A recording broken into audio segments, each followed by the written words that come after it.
My name is Julie Pearson Littlefender with the Oklahoma Oral History Research Program at Oklahoma State University.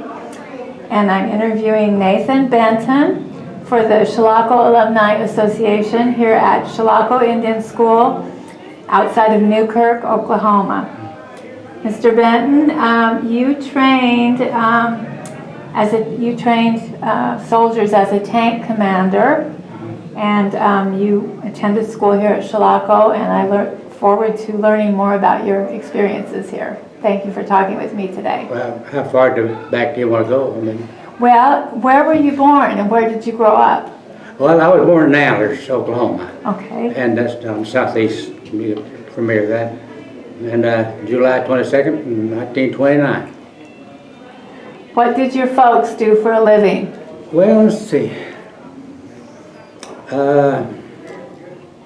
Mostly, my dad was mostly local labor, and well, let's see, let me go here. And my mother was a homemaker, and raised a family, and stayed at home. She stayed at home mom, and that was about it. And then.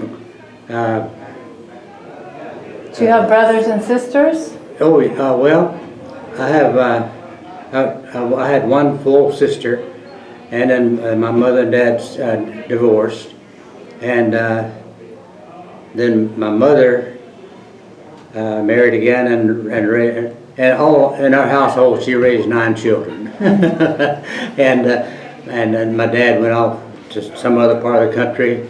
And then about when I was starting grade school, my dad came and got me from that situation, that home, and took me to live with him in Muse, Oklahoma, which is down in that part of the country. Oh, okay. Yeah, and McAllister, Tallahena, and that area, and then I lived with him until I started grade school, and I think I was about 3rd grade, and for what reason I don't know, but I guess the economic times, anyhow, this is in 39, 29, 30, somewhere in there, and he enrolled me in Jones Academy Indian School at Hartshorn, Oklahoma, and I stayed there until I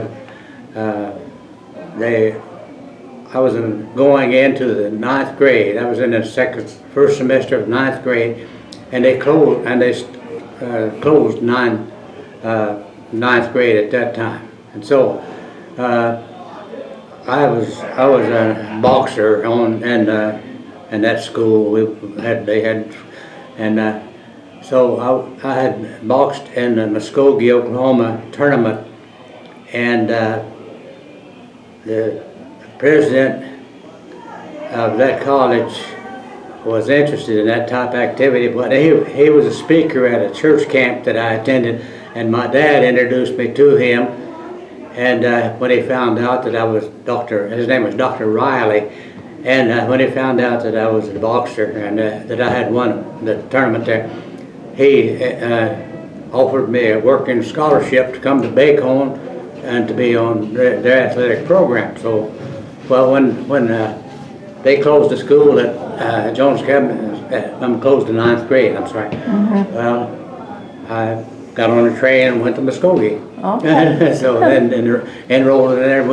I went there 1 year, and at that time it was, and I suppose it still is, but it was a religious school, and it was just a little bit too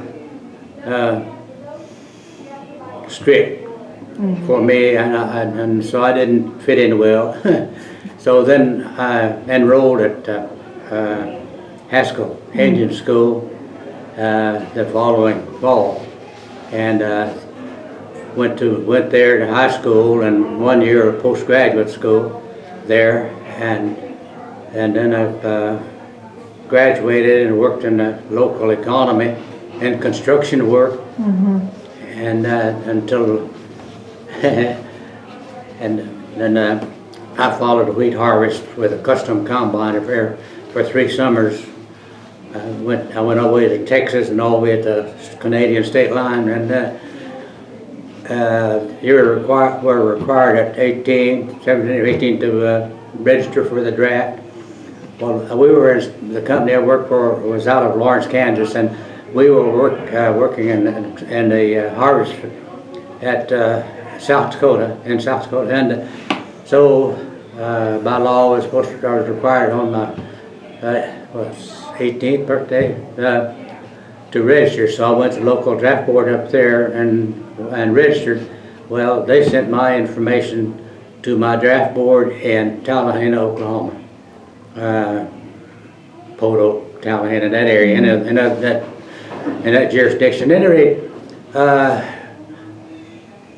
I went back to Haskell and went back to Lawrence and worked and started working construction work there, and got to dating pretty heavily with a young lady I met there, and so we got married, and when I was working in construction work, we got married, and after we got married, I thought, well,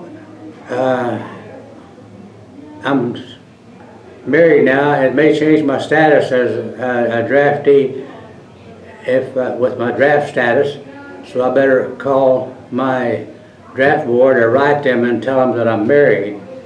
So I did, and I sent a letter to the draft board down, I think it's Poto, Oklahoma. Anyway, they fired me a letter back and said, "Where you been? We've been looking for you." Yeah, so that's when they called me up in 1950, and so I said I should never call them. But anyway, can we go back just a little bit? I was just wondering the differences between, you went from Jones to Haskell, and of course Jones mainly more of it around Oklahoma tribes and mainly Choctaws, I would think. Was it different at Haskell? What was the different atmosphere like? Oh, well, I had way back when I first went to Jones Academy, I had a choice of coming to Chilocco or going to Haskell. Well, as I remember, they said, it used to be, the full name was Chilocco Indian Agricultural School. Mm-hmm. Okay, and I wasn't interested in agriculture. I was interested in the type of procedures at Haskell. Mm-hmm. It was Voltech school at that time, high school Voltech. So that's the reason I went up there, and so I went to school up there at Haskell for that reason. How about sports? Did you participate up at Haskell in sports? Sports? Mm-hmm.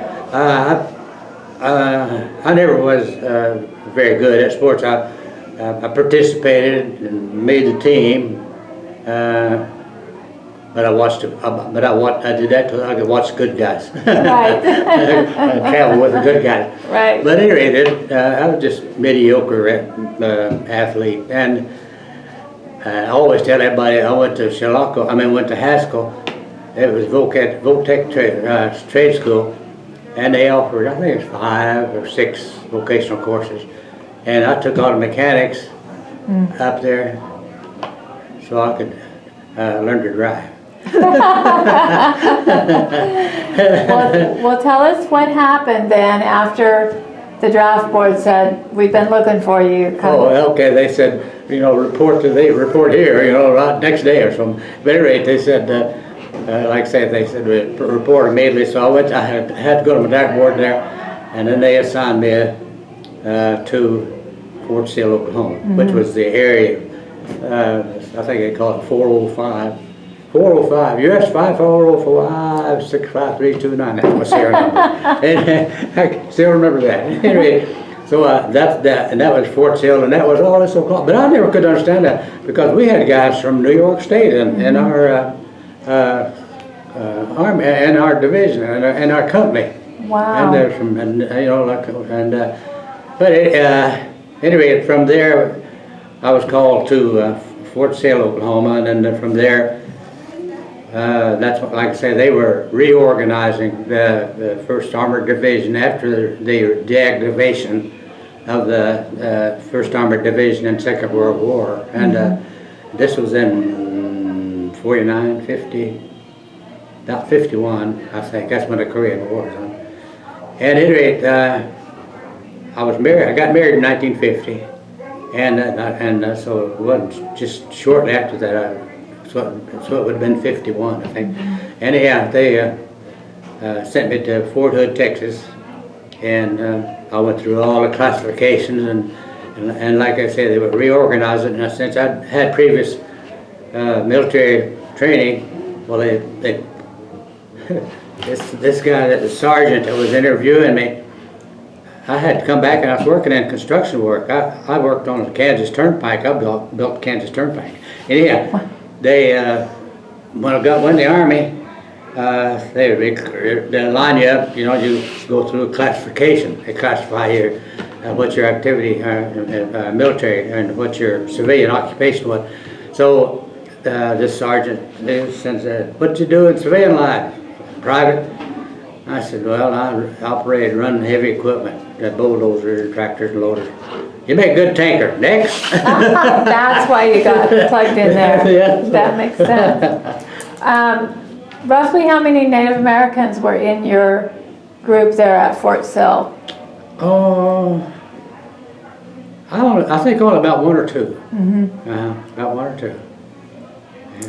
And then what were the differences between Fort Sill and Fort Hood in terms of? Well, I really wasn't at Fort Sill. All I did there was got my shots, got my haircut, and got my issue of military stuff, you know.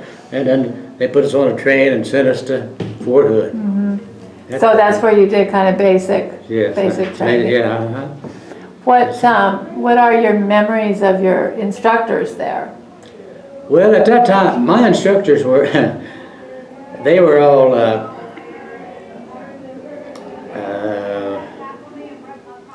some of them were returnees already from Korea, and a lot of them were what do I call it? Not necessarily recall, but when they got out of the Army in the 2nd World War and services in, they put them in reserve. Okay, whenever the Korean conflict started, they called them back up, and then they were our trainee instructors and military people, and they weren't too happy about being called back from their activities after they'd been in the service. So Let them come back soon. in. But they weren't bitter or anything, but they just weren't happy about having to come back in and being recalled from reserve status. But like I said, I never could understand that. 405 is an area where like Oklahoma, Texas, and Louisiana, and we had guys from New York State in our company. But anyway, that was a 405 area. But so that and they put us in an armored division, and like I said, he said, "You make good tanker." So that's what I got into, and said, like I said before, I'd had previous military training, so I was made a temporary squad leader, and I was a company is made up of 2 different platoons, and the platoon has 2 sections in it, and it's overseen by a lieutenant and a sergeant. A lieutenant is a platoon leader, and the sergeant is a second section leader, and so that's the position I got because of my previous training, and I was a squad leader plus being a leader of the 2nd section. Was the previous training from Lawrence serving in the National Guard?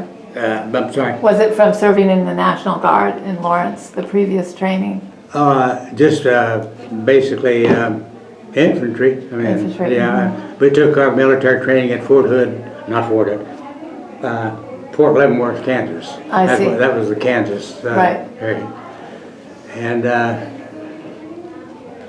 we were just, at that time, we were just a bunch of high school kids, you know, and kind of on a lark, we thought. And when you did training at Fort Hood, what was the thing that surprised you the most? What surprised you?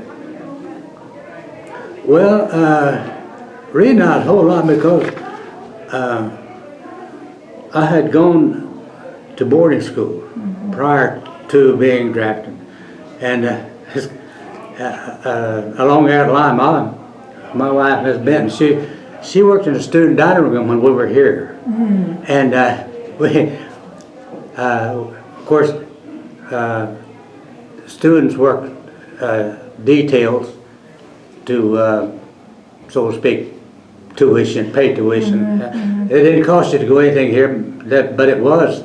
Every student had to work 2 hours institutional maintenance for tuition purposes. Anyway, they would work for her there. And so one time we were at a meeting similar to this, was joking around talking about that. This one boy said, yeah, I said, I was called in the service, and then they made you get up and said, I did that. There was no problem with that. Made your bed, did no problem with that. And said, you know, had to do institutional maintenance. That's what they called it. And he said, and Mrs. Benton there taught me how to mop. And when I was in mop, they said, grab a mop. I knew what to do, because he'd been trained in boarding school to, you know, institutional maintenance. You do that kind of stuff, and you do 2 hours. You don't, they didn't clock you on or anything, but you do 2 hours institutional maintenance. It could be working in a dorm, mopping the halls, bathrooms, or be outside cleaning up around the building, or you know, something like institutional maintenance, upkeep of the place, so to speak. Right. And that's what, but that's what military service did for us, you know. So you already had what you needed when you Oh yes, I mean, had the background you needed. we used to get so tickled at guys that had never been away from home, and it's severe training during a day. You know, run, push, run. Late at night, his boys that had never been away from home, you could hear them crying. Yeah, you hear them crying in the bunks. Boarding school guys never did that. Right. I was going to ask you if you had ever been in Texas very much before you went to Fort Hood. Had you been in Texas? No. Let's see. I don't think. Well, I went on wheat harvest when I was in high school. I would work for a contractor, and we started in Texas. Okay. Just barely inside Texas, down around Vernon and that area, and we'd work out west up to. No, that's the only time I was up that I can remember anyhow. Well, once you started doing the training, the tank, you know, training people and how to take care of tanks, where were you located, and what was the most challenging aspect of that? What was the hardest thing about that, doing the training for the tanks? Well, as you probably skipped, I was adventurous type, so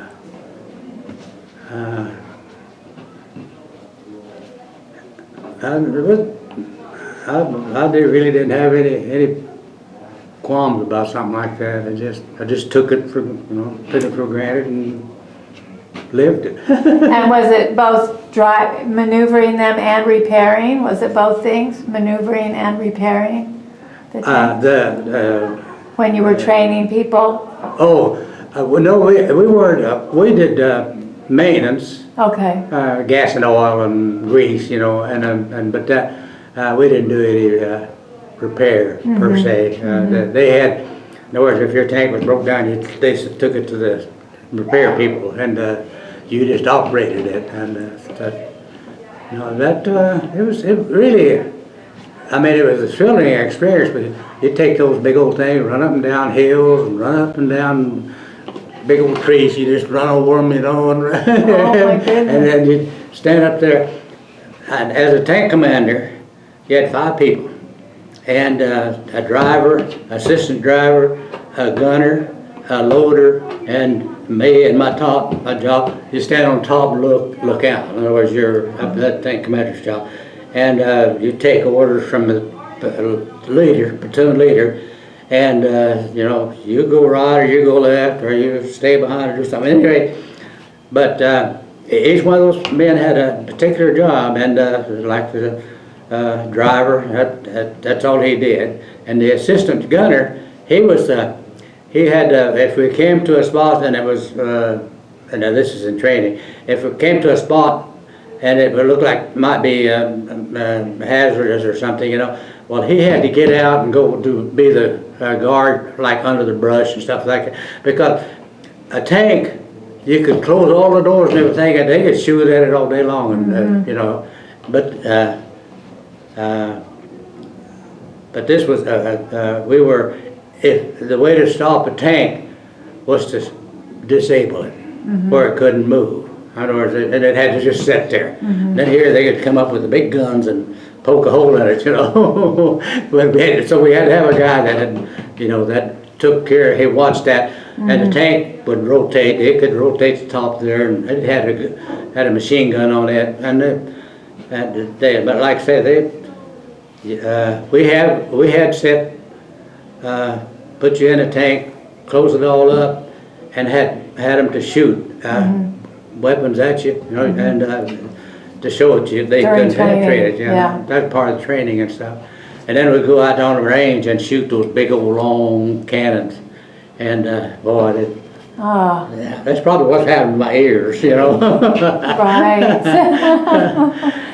So you did that for 2 years or 1 year? 2 years. 2 years. Yeah, I was in. And then you went back to civilian life? Yes, I was medically discharged. Okay. I had a tremendous knee problem during my high school days, playing football and all that kind of stuff, and it just got worse. And I tried to you know, get an exemption because of that, because I knew that if I got out there and had to run up down them hills with money like it was, they were going to kill me, but they wouldn't hear me. They just said next. Oh my goodness. So I was in there for two years, and I finally got a discharge on medical disability, discharge on traumatic arthritis and a knee joint, and so I came out with a 2%, 10%, yeah, 10% disability, and so outside that, that was probably my military experience. Now, what year did you come to work at Chilocco then? Oh, okay. When I came back from the Army, I went back to Lawrence and picked up where I had been when I got drafted, and went to work for a construction company, like I say. And I worked, let's see, I got out in 51. I came here in 56. Well, that length of time, I was working in heavy equipment and construction work all over the state of Kansas. I worked in ponds, dams and ponds and roads and things. But my biggest project, I worked on Interstate 70 that runs from Denver to Kansas City, and I worked on there. I worked on it from Topeka, Kansas to Bonner Springs, Kansas.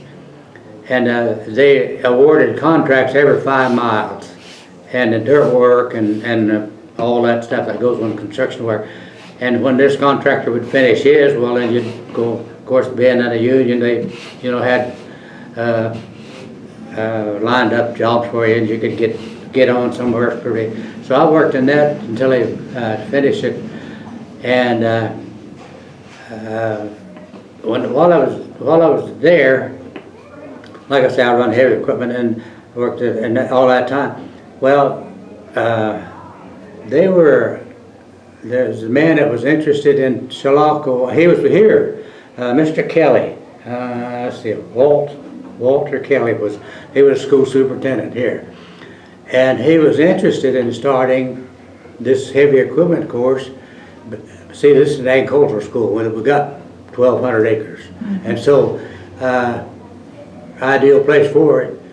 And so he got in touch with my previous instructors up at Haskell. Mr. Posh, who was an automatic instructor, and Mr. Anderson, who was those two worked together in that part of the training. Well, Mr. Kelly came up and he got them, and they come to see me and talked to me about possibility of, coming here. And at that time I was making pretty good wages, at construction work.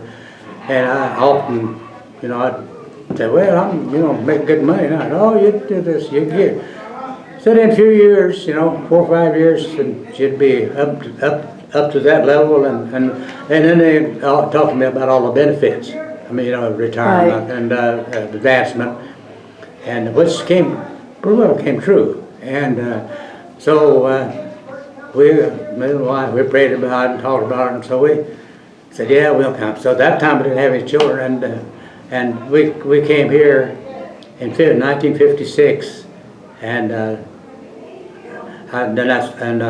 one of the conditions I had to enroll in OSU. They had OSU, all these colleges, they have schools, out in a school of this, a school of that. Okay, they had one they called a trade industrial education course, and I wasn't the only one in that category of taking a job at a school like Chilocco. The welder that used to be here, electrician, if you were a journeyman in your trade, you could go to OSU, and I forget now how many. I think I went 3 summers straight. They teach you how to teach your course, and certify you to get a teacher's certificate. But anyway, I was like I say, I wasn't the only one. There was about 4. Then they strengthened their vocational training at that time. Well, just show you what they did when they first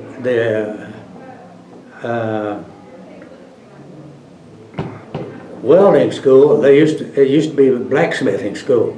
They called it black. Oh, that was the guy that came and took that job. He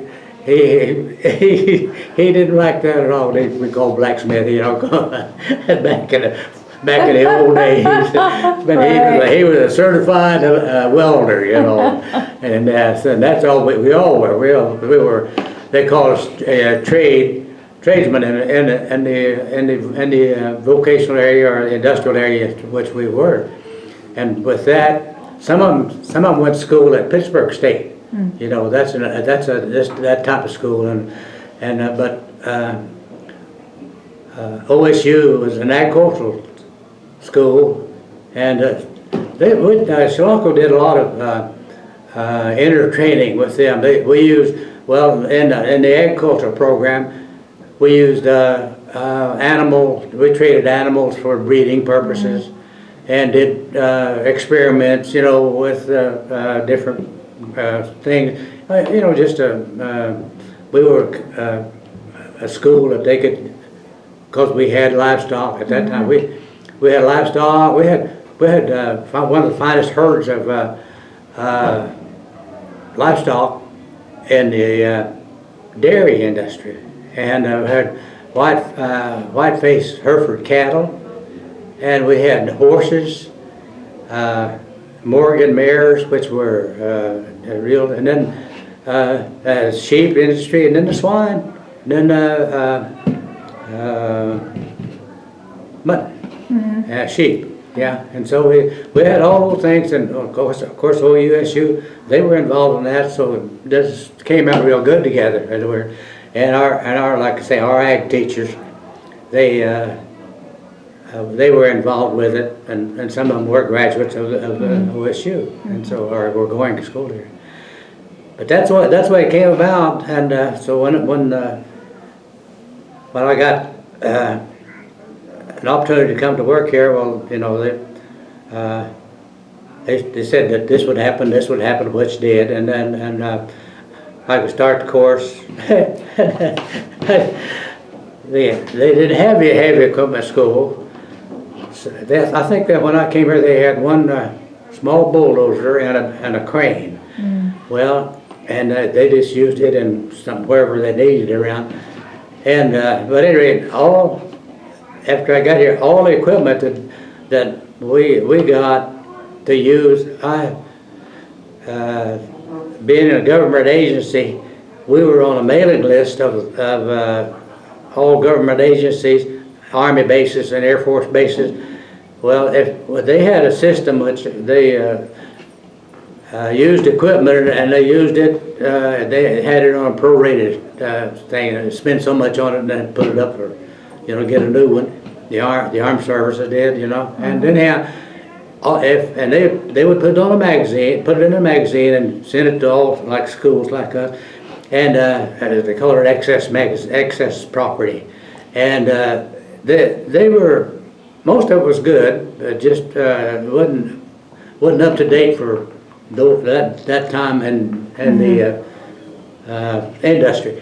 And so if I saw it in the magazine and I talked to my superintendent and he approved, well, we'd send for it. And if it was first come, first serve, and if I was first on the list and got it, well, I had to go haul it home. I had to go get it. I had to go down to Shepherd's Air Force Base, and I had to go to Rolla, Missouri. I had to go to Omaha, Nebraska, and Wichita up here, and load it on a truck, bring it home. And we had an old Army truck, you know, semi truck on, and so hauled it back. And that's the way I got acquired heavy equipment. Yeah, that's how I got my heavy equipment. Who was the superintendent at the time? Superintendent? Here at Chilocco when you were working? Well, let's see, when Mr. Carell, L.E. Carell, was retiring when I came on board in that process, and Mr. Kelly, like I say, he was interim, or and then Walter Kelly, and so, but he and like I said, he was trying to keep these things were Indian preference, so to speak, in employment thing. And but anyway, he was the one responsible for me being here. And what was it like teaching your first class? well, there was a lot in, like in heavy equipment. Okay, you get up and go in the morning, everything looks good, like you go down there, and you have a class of like at least 10, and you were going to do this out there or something, and all of a sudden here it comes rain. And you know you can't do any work outside of equipment with rain and stuff, you know. Well, then you had to have other equipment. Fallback plan. Yeah, you had to have plan B, you know. And it was like training aids, movies, and maintenance on equipment and shop. You know, that's when you start. That's when you taught your maintenance. And I had to teach students, a lot of students, from Class A, like hand tools, because I had students from Navajo Reservation, and their idea of getting out and thing was just get in a pickup, turn the key, and go, you know. And they never, more or less, never used a wrench, never had to service a vehicle, and so you had to start them from scratch. And had some funny incidents in that, you know, and then some, and one of them I remember mostly was a guy, you teach him how to do something or tell him to do that, you know, and you had to teach him what size wrench and what wrench was, what it was called, and then show him how to do this and do that, and to get on the bottom to hold it, and it was upside down, it was backwards. Oh. Yeah, teach him thumb, thumb, thumb, thumb.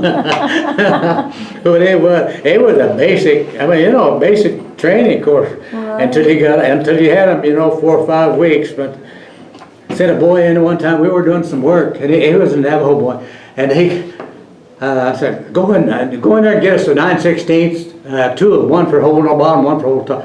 So he goes in and he brings the wrench back, and there's a bolt size and a wrench size, and this bolt size is how big a wrench goes around it, and the bolt size is how big a hole it is.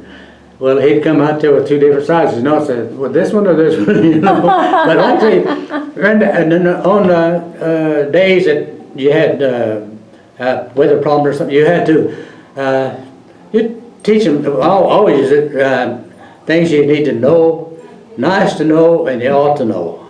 And you had to you teach about well, we had a lot of at that time they had a big refinery here, gasoline refinery, had one in Ponca City and all over. Well, they not only make gasoline, you know, they make petroleum products, and you would teach them that too also, and you had to teach a boy how to grease, use a grease gun, and not necessarily use greasing, but what all that pertains to that, and the fact that these area contractors were my school board, an advisory board. I'd go to them, I'd say, what, I'm teaching this course and I'm getting raw material, what should I teach them? And you know, they'd teach them about this, teach them, and most of them would say, I'd say, what should I teach them? They said, show up. You know, all workers need that, you know, right. High school kids every day. But anyhow, but I had to teach them, you know, I didn't have to, but I felt like I needed to, because you get out on a job, a lot of times you had to do your own grease job. You park, clean the tracks out on a bulldozer, and maybe grease the moving parts by hand. And they had a grease maintenance truck. He come by and did all the heavy work and stuff, you know, fill the grease tanks and all that. But you had maybe some that you had to grease daily. And so they needed to know what weight was considered. You used to, I don't know, I could probably ask you, you think along the same way right now, but like a car had used 30 weight, they used to call it 30 weight, and you had a can of 10 weight sitting here, and a can of 40 weight, but you didn't have any 30 weight. So you would add this to this, and it would make it a 30, but it doesn't. It doesn't work that way. Yeah, and but it was simple things like that. That you just didn't want your students to show up. You had trained this student, and you didn't want him to show up on a job asking dumb questions, right. You know, so to speak. And then on top of that, I had to train a student, and whenever he was within, let's say, a month of graduating, it was a 2-year course, and I felt like he was ready to go on a job. I had to go take him and go to this next town up there and see the contractor or something, and if they were hiring. Well, if they were hiring, they said, well, yeah, we can use, the guy can do this and do that, and said, start him next week. Well, I had to take that student and go get him a place to live, and make sure he had finances to eat, and transportation to get to the job every day. Well, the contractor usually would help mostly in that. You know, they'd have somebody there to haul him in a company pickup to, you know, from the town or where he was. And then you had to work with people who were in the rooming business, you know, and how our room and board and things like that, and it was quite a task. But that's a wonderful way to help him transition. Yeah. So, and I've got a student here now. You met Maurice. Right, I did. I took him out on his first job. That's wonderful. He's still in town. I put him in, but he's been all over the world. I mean, he's been in service, you know, been in stuff. But yeah, and I liked it. I mean, I really loved it. It was doing something for my people, so to speak, and an opportunity that I never had. And And we have different things in the culture that is comical. You know, they say, what colors are Indian cars? And they say rust and blue, blue and green, rust and green. That's Indian cultural humor.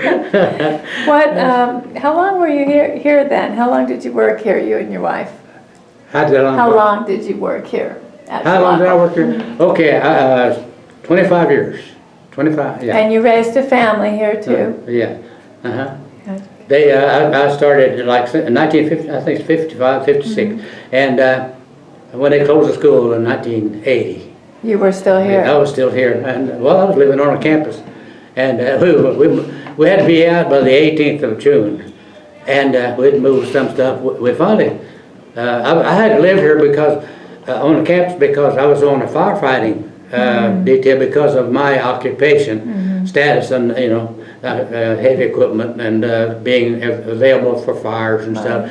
So I was required to live on the campus, and it was kind of odd the fact that we were a school, but my children couldn't go to school here.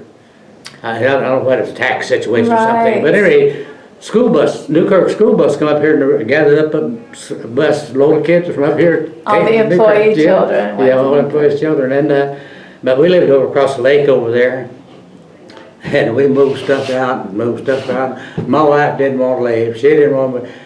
The last thing we moved was a bed springs and a mattress. Well, how was it finding out that, what was it like finding out that they were going to close? Well, it was, I can't describe it to you. I mean, outside the fact that we had always taught, I've always been told or knew or educated to the fact that when they signed treaties, Indian education was a treaty obligation. And that we kind of in the back of our minds, you know, hey, what about that? You know, and what is that old term they used? As long as the grass grows or water flows or something.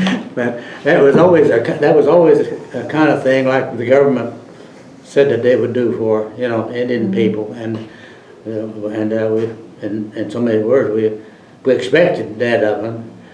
But I don't know whether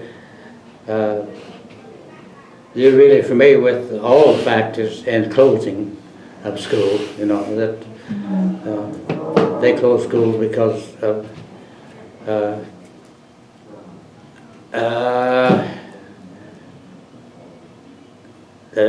at this time, when I was working here, we had a union, local employees union, and we were heavily involved with all of the procedures and stuff that going on and closing and moving employees to other schools. You could, if a school had an opening at your level, you know, you could transfer.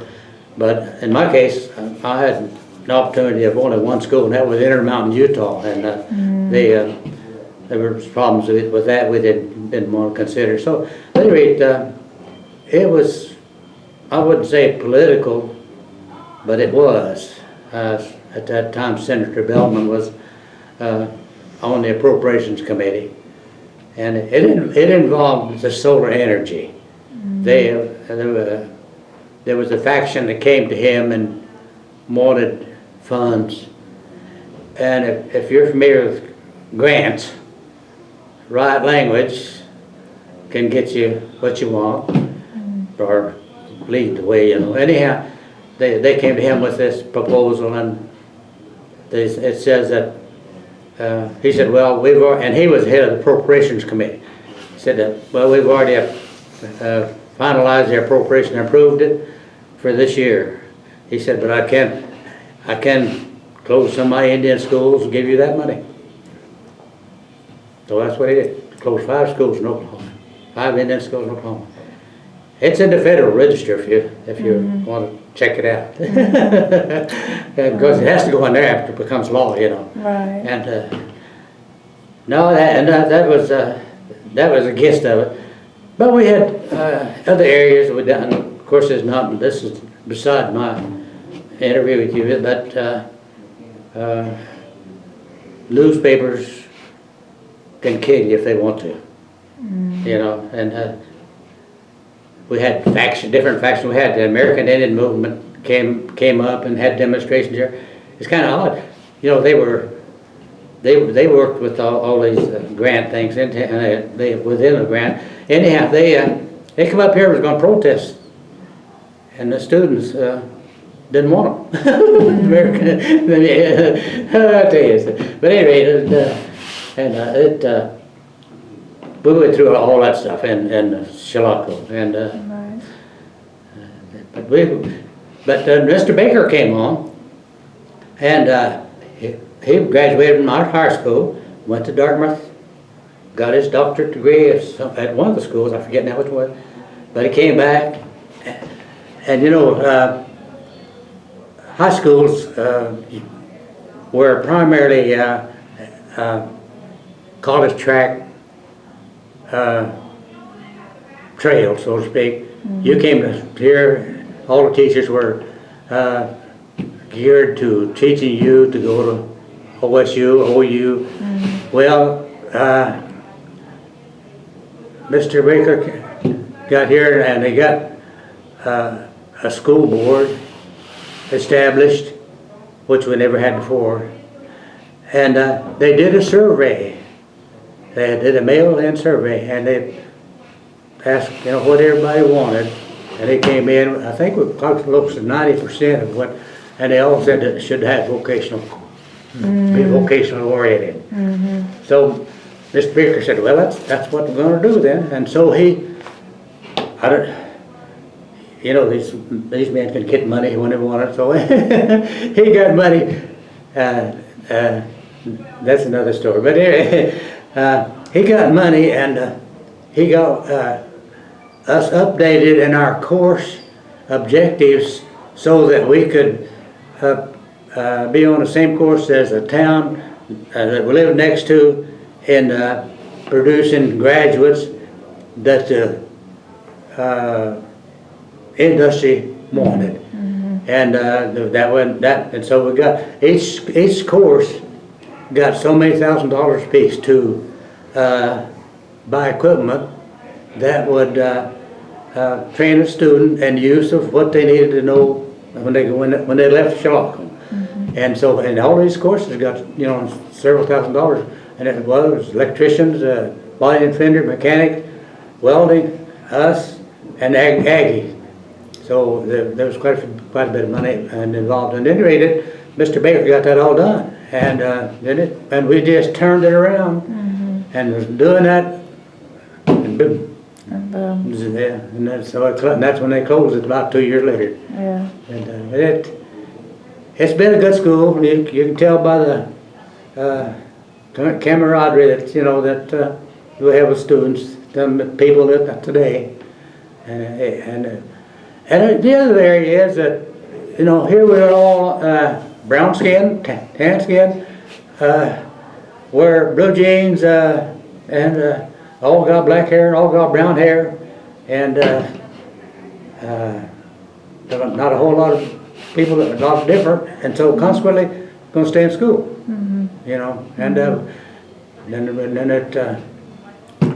But Indian education has been good. It's has served a lot of people, and a lot of people in all these schools, Haskell, and they had good staff.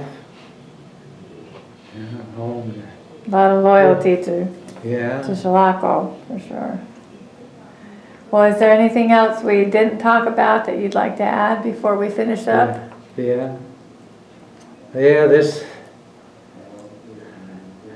about it, yes. All right. I hope we got in what you wanted in. Yes, well, thank you, Mr. Benton, for sharing your story with us. Well, I'm glad it came out good for